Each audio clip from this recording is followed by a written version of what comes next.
In a magical forest, the clever fox and the greedy wolf find themselves in a tricky partnership. Day 1, Wolf is hungry. While Fox cleverly snags a lamb, Wolf causes a ruckus and gets chased away by the farmers.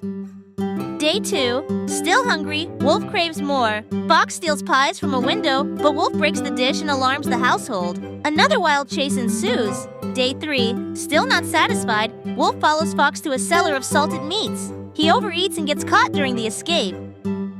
Greed leads to trouble. Wolf learns to only take what he needs, and the clever fox continues outsmarting danger, living smartly ever after.